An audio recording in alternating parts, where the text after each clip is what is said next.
There's something fascinating happening right now. While billions of people are sharing their lives online, documenting every meal, every thought, every feeling, there's a growing number of people who've chosen a different path. They're the silent observers, the ones who watch but never post, the ones who see everything but share nothing. And if you think about it, that's strange, isn't it? In an age where visibility equals relevance, where silence can feel like disappearing, why would someone choose to remain invisible? It's not shyness, it's not fear, it's something much deeper. And understanding it reveals profound truths about human psychology, identity, and what it really means to live authentically in the digital age. Let's start with what we think we know. When someone doesn't post on social media, we often jump to conclusions. They must be private, antisocial. Maybe they have something to hide. But research in behavioral psychology tells us something far more interesting. People who don't post aren't necessarily less social. In many cases, they're more socially aware. They're observers by nature, processors of information, people who prefer to understand before they react. They're not absent from the digital world, they're just engaging with it differently. Think about it. While most people are busy curating their next post, these individuals are noticing patterns. They're reading between the lines. They're watching how people present themselves versus who they really are. And in that observation, they've discovered something most of us miss: the gap. The space between performance and reality. And once you see that gap clearly, it becomes harder to participate in the performance yourself. Here's what social media does to us, whether we realize it or not. It turns life into a series of moments that need to be captured, filtered, and approved by others. We begin to see our experiences through the lens of, how will this look, instead of, how does this feel? Psychologists call this the imaginary audience effect, but on steroids. We're no longer just imagining people watching us. They actually are. Every post is a performance evaluated in real time through likes, comments, shares, and our brains respond accordingly. When you post something and it gets positive feedback, your brain releases dopamine. That feels good, so you do it again and again, until slowly, without realizing it, you start living for those moments of validation. Your experiences become content. Your memories become posts. Your identity becomes a highlight reel. But people who don't post, they've stepped outside that cycle. And it's not because they don't feel the pull, it's because they've recognized what's at stake, their sense of self. There's a particular kind of freedom that comes with being unseen online. It's the freedom to change your mind without contradiction, the freedom to grow without documentation, the freedom to exist in multiple dimensions without having to explain yourself. When you don't post, you're not locked into past versions of yourself. There's no digital archive of opinions you've outgrown or phases you've moved beyond. You're allowed to be complex, contradictory, evolving, without evidence of your transformation being used against you. This matters more than we think, because social media creates a permanent record of who we were, and that record can feel like a prison. Every old post is a ghost of your former self that others can summon at will. But when you don't post, you remain fluid, present, undefined by your digital past. Psychologists studying identity formation have found something crucial. We develop our sense of self through two processes: continuity and change. We need to feel consistent over time, but we also need the freedom to evolve. Social media often locks us into continuity, making change feel like betrayal of our digital persona. People who don't post have avoided that trap. They've preserved their right to be someone different tomorrow without owing anyone an explanation today. Let me tell you about a psychological concept called self-monitoring. It's the degree to which we adjust our behavior based on how we think others will react. High self-monitors are constantly tuning their performance to match their audience. Low self-monitors are more consistent, caring less about external perceptions. Social media has turned most of us into high self-monitors without realizing it. We're constantly editing ourselves, not just our photos, but our thoughts, our reactions, our expressions of emotion. We think, can I say this? Will this offend someone? Is this interesting enough? Is this too much? And that internal editing is exhausting. It fragments your sense of self. You start losing touch with what you actually think versus what you think you should think. You stop trusting your own reactions because you're too busy calculating how others will react.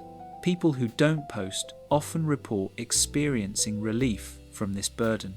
They describe feeling more whole, more like themselves. Because when you're not performing, you can just be.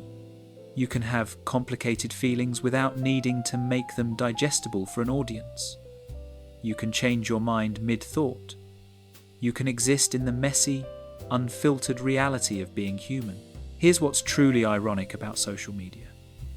It was built to connect us, but it often does the opposite.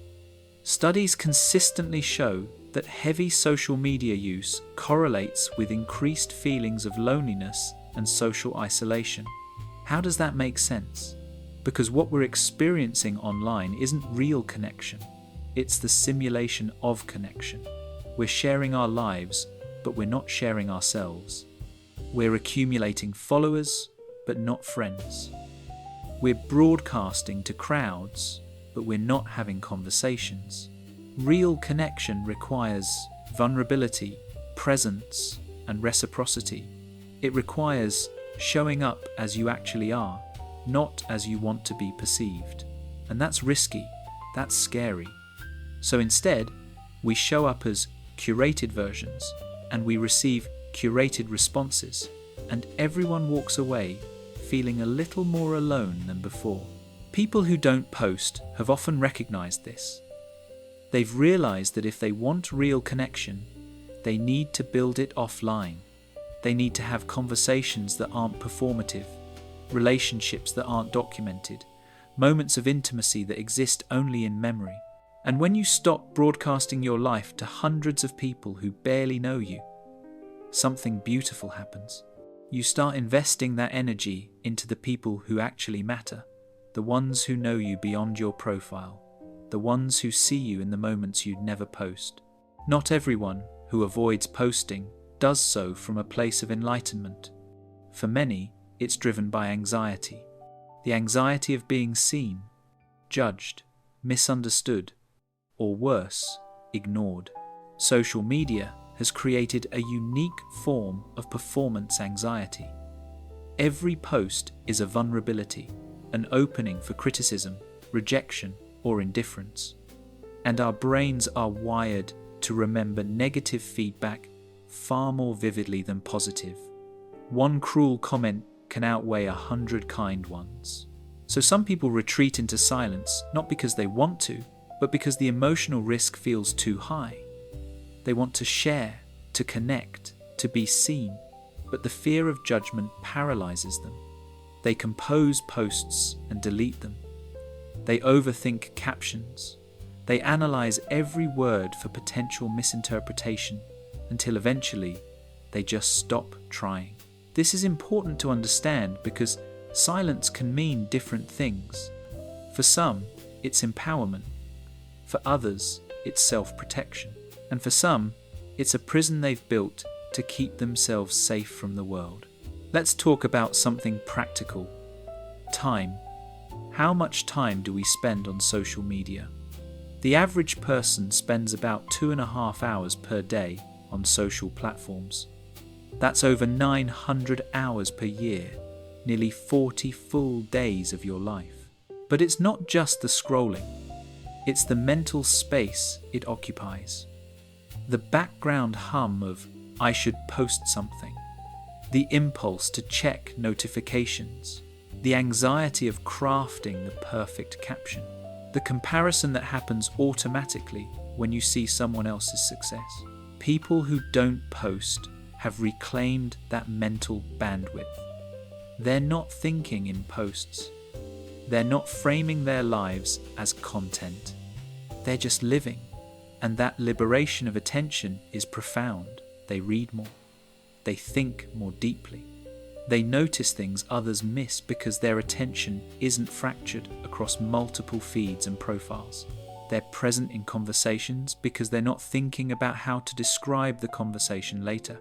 And here's what they've discovered. Most of what happens on social media doesn't matter.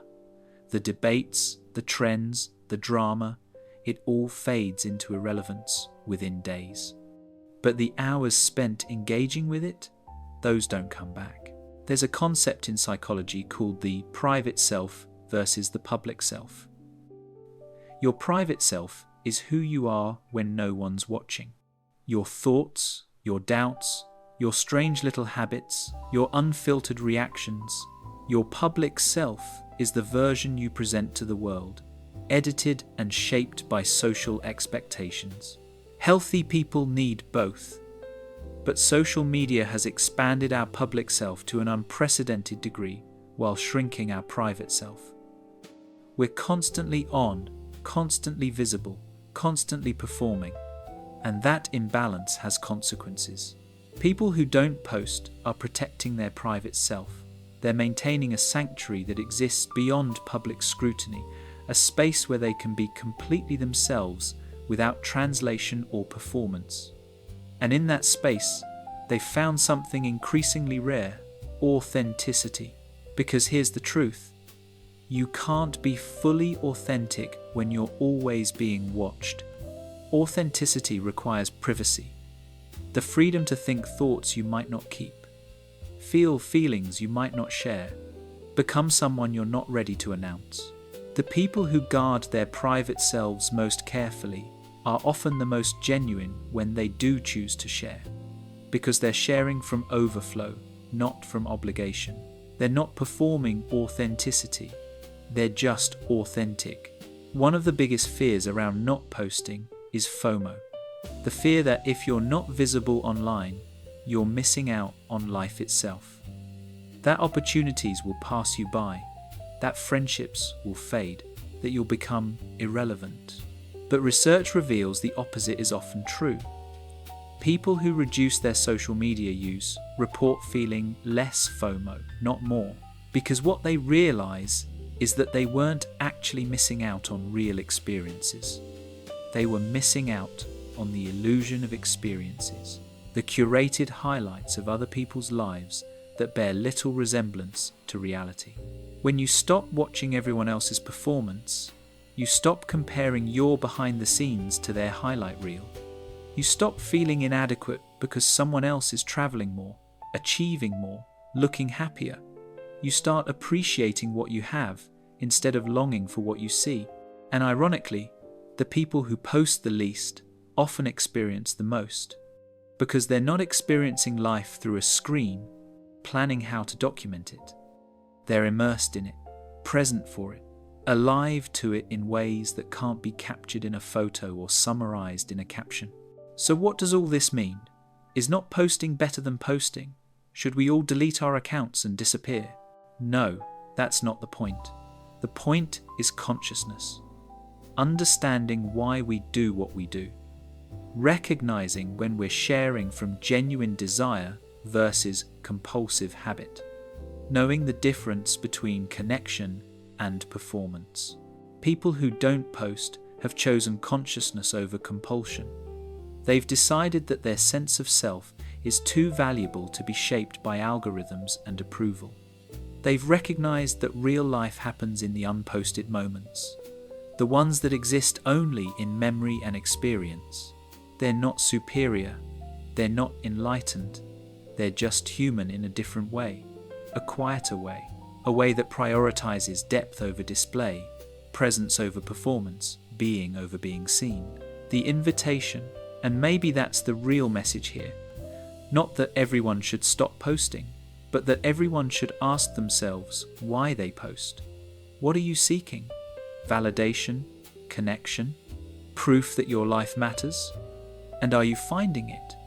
Or are you caught in a cycle that leaves you feeling more empty than when you started? Because in the end, your life is not your feed. Your worth is not your likes. Your identity is not your profile. You are so much more than what you choose to share or not share online. You're the person who exists in silence, in private moments, in unwitnessed growth. You're the person who lives even when no one's watching, especially when no one's watching. And maybe the people who never post understand something the rest of us are still learning, that the most meaningful parts of being human can't be posted. They can only be lived. So whether you post everything or nothing at all, remember this: you don't owe the world a performance. You don't need permission to be private. You don't need to prove your existence to validate it. Your life is yours first. And that, more than any number of likes or followers, is what actually matters. Here's what I want you to understand. The people who never post aren't rejecting connection. They're rejecting performance. They're not hiding from the world. They're refusing to reduce their world into something digestible for strangers. They've learned something that took me years to understand. Silence is not emptiness. It's fullness that doesn't need to be explained. It's confidence that doesn't require an audience. It's a life so rich, so present, so deeply felt that broadcasting it would somehow diminish it. Think about the most important moment of your life. Maybe it was falling in love. Maybe it was holding your child for the first time. Maybe it was the moment you finally understood who you were. Now ask yourself, did you feel the need to post it, or was it so sacred, so complete in itself, that sharing it felt almost impossible? That's what people who don't post understand. Some experiences are so profound they can only be held, not shown. Some truths are so personal they lose meaning when translated for public consumption. Some versions of yourself are so authentic they can only exist in private, and perhaps that's the most beautiful thing about them. They've remembered what the rest of us are slowly forgetting, that you can be completely real without being completely visible, that you can matter deeply without mattering to everyone, that you can live an extraordinary life in ordinary silence. Because at the end of your life, what will matter? The moments you posted or the moments you lived? The people who liked your photos or the people who held your hand? The validation of strangers or the depth of your own experience? The people who never post have already answered that question. Not with words, but with silence. Not with absence, but with presence. Not by disappearing, but by finally, fully appearing in their own lives. And maybe that's not a mystery to solve. Maybe it's an invitation to accept that in a world demanding constant visibility, choosing to remain unseen isn't weakness, it's wisdom. So the next time you see someone who never posts, don't pity them, don't misunderstand them. They're not lost, they're not lonely, they're not missing out. They're just living, quietly, deeply, fully, without proof, without permission, without applause. And perhaps, in their silence, they're showing us something we desperately need to remember. That the best moments of your life won't have an audience. That the truest version of yourself doesn't need one. And that sometimes, the most powerful thing you can say in a world that never stops talking is nothing at all. Thanks for watching. I'll see you in the next one.